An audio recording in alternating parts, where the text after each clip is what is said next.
मुझे जवाब दीजिए, ये जो आतंकवादी है, ये नक्सलवादी है, उनके पास शस्त्र और बारूद कहां से आता है? वो तो विदेश की धरती से आता है और सीमाएं संपूर्ण रूप से आपके कब्जे में है। सीमा सुरक्षा बल आपके कब्जे में है।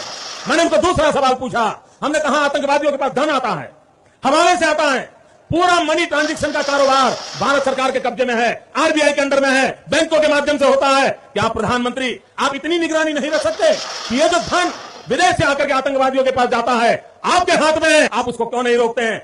मैंने तीसरा सवाल उनको पूछा कि विदेशों से घुसपैठ ही आते हैं, घुसपैठ ही आतंकवादियों के रूप में आते हैं, आतंकवादी घटनाएं करते हैं, भाग जाते हैं। प्रधानमंत्री जी आप मुझे बताइए, सीमाएं आपके हाथ में है, कोस्टल सिक्योरिटी आपके हाथ में है, बीएसएफ सेना सब आपके हाथ में है, नेवी आपके हाथ में है, ये विदेश से घुसपैठ के कैसे घुस जाते हैं? मैंने चौथा सवाल पूछा, सारा कम्युनिकेशन भारत सरकार के अंडर में है, कोई भी अगर टेलीफोन पर बात करता है, ईमेल भेजता है, कोई भी कम्युनिकेशन करता है, भारत सरकार उसको इंटरप्ट कर सकती है, इंटरप्ट कर करके जानकारियां पा सकती है कि आतंकवादी गतिविधि के अंदर कौन सा कम्युनिकेशन चल रहा है और आप उसे रोक सकते हो। मैं पूछना चाहता हूं प्रधानमंत्री जी को, इस विषय में आपने क्या किया है? मैंने पांचवा सवाल उनको पूछा कि आप विदेशों में जो आतंकवादी भाग चुके हैं, जो लोग विदेश में बैठ करके हिंदुस्तान में आतंकवाद की घटनाएं कर रहे हैं, उनको प्रत्यारोपण के द्वारा हिंदुस्तान लाने का हमें अधिकार होता है। आपकी विदेश नीति में वो क्या ताकत है? एक बार इन पांचों चीजों पर कुछ करके दिखाइए, आतंकवाद जड़ मूल से उखड़ जाएगा। राज्यों के अधिकार हथिया करके राजनीति के करने के खेल छोड़ दीजिए। भाइयों बहनों, दिल्ली की सल्तनत के पास मेरे इन सवालों के जवाब नहीं है। दिल्ली की सरकार में